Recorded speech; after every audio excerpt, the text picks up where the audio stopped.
Hello, this is a different type of video. I'm basically making this because it's Mental Health Awareness Day or something like that. It's one of the mental health days, and I was like, might as well change things up here.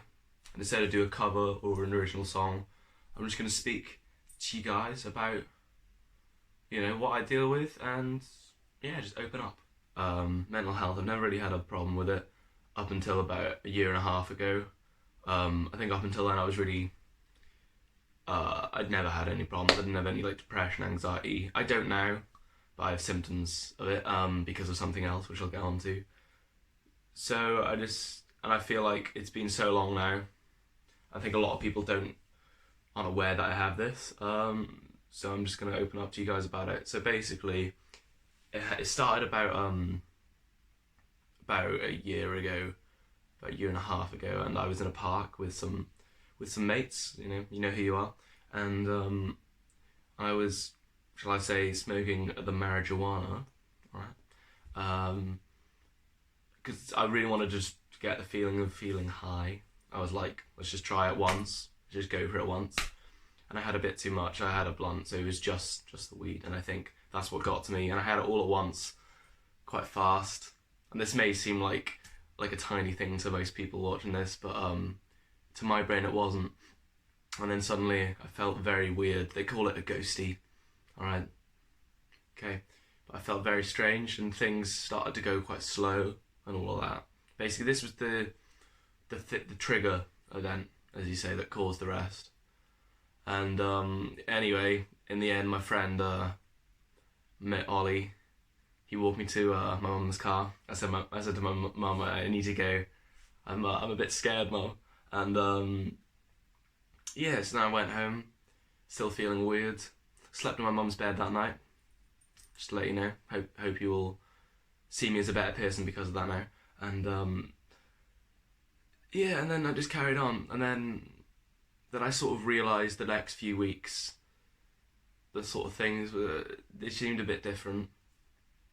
And I went away at one point, and then I had to come home early because of the feelings I had, and the person that I was talking to it about at the time sort of didn't really understand what was going on with me as well. And yeah, anyway, I digress. And I came home then, and I said to my mum, I just don't feel myself, and basically, I just didn't feel real.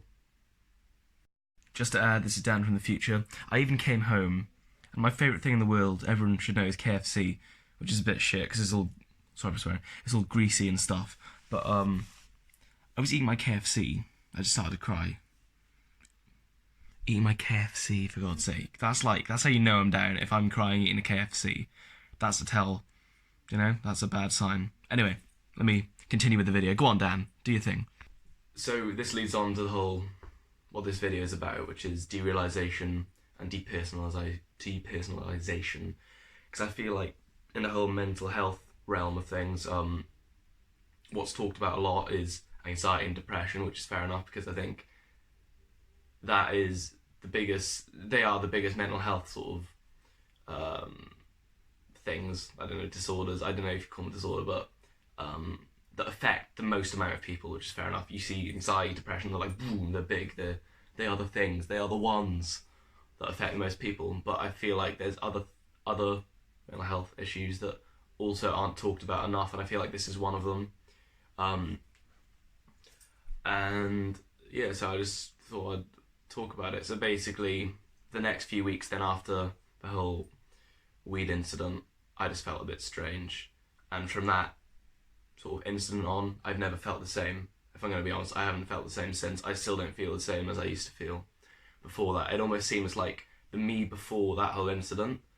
And it may seem like I'm exaggerating it completely or being like really dramatic about it, but it's genuinely how it feels. Like, I'm not saying this just to say like, oh, this happened to me, and I'm not being a drama queen. This is like, it's taken me this over a year and a half to actually come out and want to speak to everyone about it.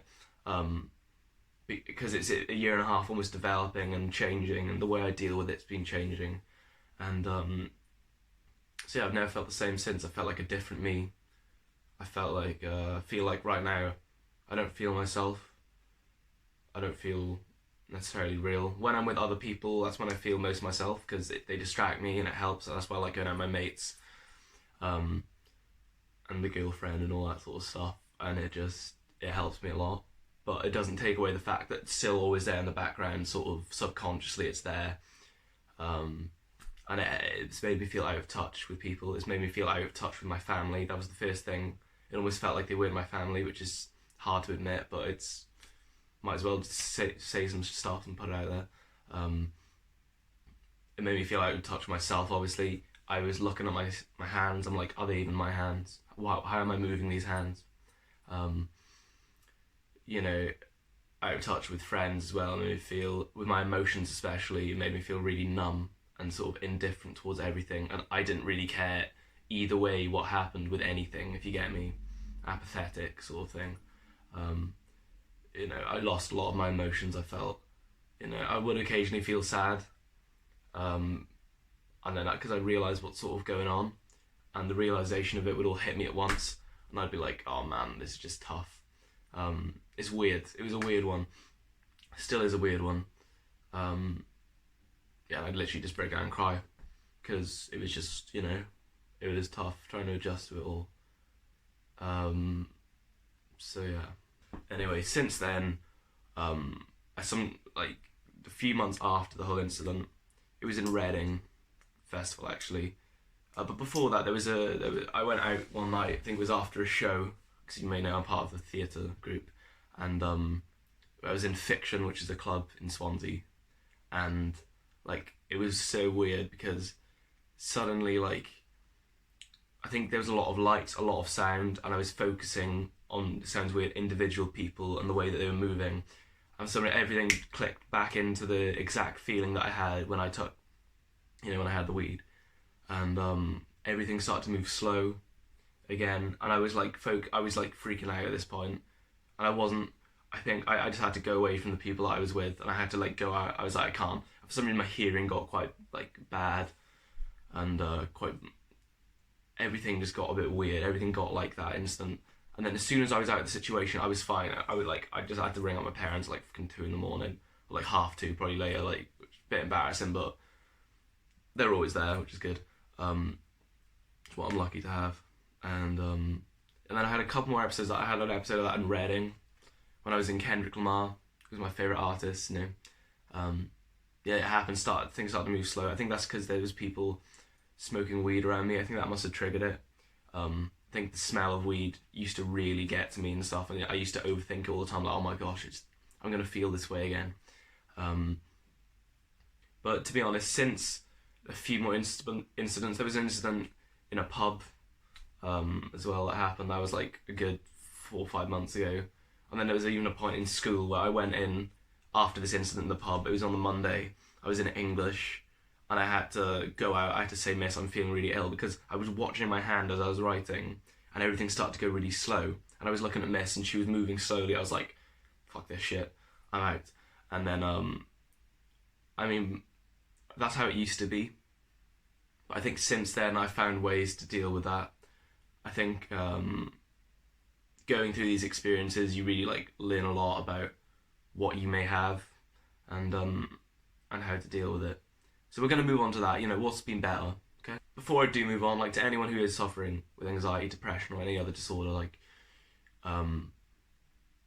just fucking work through it, honestly, because even though when you're in this mental state, when you're in this mind state, you can't see past it. It's almost like a bubble around your head, and you can't see past it at all. It is literally all that you think about. It's the only thing, the only possibility you think about is that mental health that is the problem that you have. If I was in an anxious mood, for example, if I'm feeling a bit not real, I'm in that mood. I don't think past it. I don't think, oh yeah, but it's okay, because tomorrow I'll feel better or whatever. You just think of that moment there, and you think, oh my god, now this is the worst thing, this is gonna happen, whatever. Or I'm sure it's similar with depression. I haven't really suffered with that as much. I'll obviously have some days where I'm a bit down because of this, but it's not it's not the main thing. But just, just literally keep your head held up, and just know that you will learn to work with it. And even if it may still be there. You learn that it may just be a part. You don't want to accept that it's a part of you, but you may just have to, learn with ways to deal with it and find positives from it. But obviously, also go talk to people. That always helps. Talking helps so much. Whenever I talk to someone about this, after I do this video now, I know I'm going to feel a lot better because of it. Even when talking about it, it's quite hard admitting it to myself because I don't admit things to myself enough. I'm quite introverted. You may be too. So just admit it to people. Say, yeah, this is what, speak up, bitches. So anyway, what happened was basically I dealt with all that stuff, and then I got really scared, and then I talked to some people, went to some therapists and stuff. Not really therapists, just like, yeah, it's all therapists. You just talk through, and they said about these coping strategies, and they've all said that it's from this traumatic experience it's happened with this weed, and that it's still sort of in the old brain, and because it's a traumatic experience, certain things will trigger it, like obviously smelling the weed, and lights for some reason trigger it. Certain lighting I'm bad at, twilight is really bad for me when the sun is setting, but it's like everything's really clear. You know what I mean? It's twilight, that lighting isn't good for me for some reason. Apparently different sounds can trigger different lights and all of that sort of stuff. A lot of things going on, because what basically happens is when I start to feel this way, which I haven't even explained yet, sorry, this video is a bit all over the place, is you'll find I look at people, and I won't be listening to what they're saying, but I'm just looking at how they're moving, and I look at their hands, how they're moving, and then I focus on another person, and then I'm looking at how they're moving, and then eventually it just clicks, and suddenly everything's a bit slow, and I'm like, what the f... And and sorry this video is so serious as well. But usually I'm more upbeat and happy, but bit of fun. So yeah, that's basically how it happened. Things go slow then, and the only way I used to be able to cope with it was by going out of that place and getting out of that situation. However, now I've learned if I can see it coming. For example, I go to town now, like with my mates whenever they go, and I don't have to second guess it. I just go and I'm fine. I haven't had any of these episodes for a good 5 months. Touch wood. And I can see what's happening and why it's coming. And I feel like if you break down what you deal with, even though it might be hard to properly almost dissect why you're feeling this way, it helps you so much more understand why you are feeling this way. And subconsciously you'll find, you'll work out, your brain will work out ways to not do, not think about it, and to almost deal with those feelings. For example, when I start to feel, I can tell when I'm looking at people. Sorry about that. My dad rudely interrupted me. When I'm looking at people, I can always tell the telltale signs of, when I'm sort of feeling this weird derealization type thing. And then what I do to combat that is I just take deep breaths, slowly in and out. I calm myself down because I know my heart's beating fast. I can feel it. I'm like, oh shit, let's calm that down. And it does calm down. And I just I do this. I don't know why that helps. It almost resets what I'm thinking about and what I'm looking at, I guess, and what I'm focusing on. So that's how I deal with it basically. And I also do the things I love. And I also go out with my friends, go out with my mates, do stuff with the family, try and keep close to people because I don't want to feel disconnected at all, because I feel detached enough as it is from the world. I feel like things aren't real. I feel like, which sounds so strange to someone who's never experienced it before. But if you have, then I'm sure you understand what I mean. And just the concepts of the world, the concept of death, obviously scares me a lot. And concepts of how everything's so infinite and how we're so small, that scares me. I think that scares everyone, but I think because of what I have, it's just exaggerated to the extreme. And so anyway, that's how I've learned to deal with it. Singing helps a lot. That's my passion. Find something you're passionate about. Even if you don't know what you're passionate about, try something new. Even that may be your passion. Like a lot of people, I'm lucky that I found what I'm passionate about quite early on. And what means a lot to me and what helps me through things. I'm sure you will find it too, but it does take some searching. I think I just got lucky. So, I mean, apart from that, there's not much more to say about it, apart from I have symptoms of anxiety with it. For example, in bed at night, I focus on my heartbeat. Because, imagine if you didn't feel yourself and you thought things weren't real, and then your heart's beating, that's keeping you alive. Like, it doesn't work out, because if you don't feel real and you don't feel yourself, how is this thing keeping you alive? Sounds stupid, to me it makes sense. Doesn't really when I say it now, but in the night time, I'm the worst, and it makes sense at that point. When it's just me in my bed alone with my brain, and that's it. That's when I overthink stuff. I become a lot better at it, but okay, I say get one night in the week where I don't sleep that well because I focus on it quite a lot. But most nights now I'm just like, oh, fuck you, brain. And I just go to sleep. Yeah.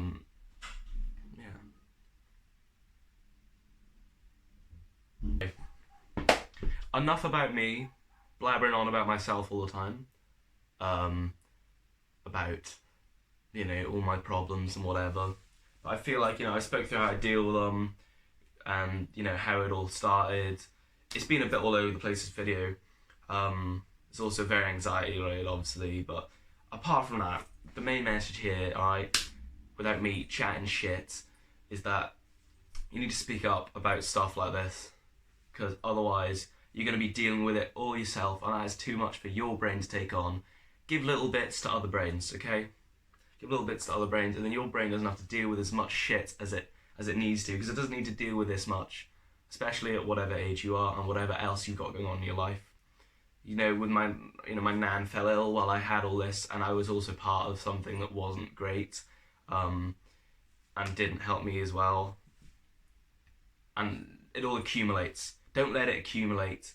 Take control, be selfish, do something for yourself, and speak up, and be honest with people. If it's affecting something you're a part of, or if it's affecting something, or something that you're a part of is affecting you, speak up and just be honest, because you don't want to let it grow and sort of manifest itself, because that may become a permanent thing then, and you don't want that. Just get out of the way, sort it out, alright? Speak up, sort it out, speak up, and get better, alright? That's me trying to make a catchphrase. Didn't really work. Yeah, but honestly, just open up about it. Tell your loved ones, tell your friends. Be honest with yourself. I think that's the main thing. Be honest to yourself. Don't lie to yourself, because then you become a fake version of yourself, and that won't help things at all, especially in the long run. You may think that being fake will help you now, and maybe it does benefit you now, and it's the easier option, but the easier option isn't necessarily always the best option. So, take that on board, my friends. Yeah, that's all I gotta say. I could literally, I'm just about to repeat the exact same point I said, but I'm not going to do that because I've done that a few times now. I'm going to go and sing now, and all that, and I hope you will have a nice day. This is me opening up about what I deal with, my mental health sort of stuff, and I hope you guys are all alright. If you're not, that's fine. It's okay to feel this way, and I'm sure that things will get better as long as you want to make them better. Okay? So, that's that. Thank you all for listening and watching. Sorry that it's a serious video. Very weird to see me in this light. I know. I'm usually a comedian slash singer. So, anyway, yeah, I'm off. I'm gonna, next cover, original song coming soon. Check me out, Spotify, Apple Music, Dan, Gang, in a bit.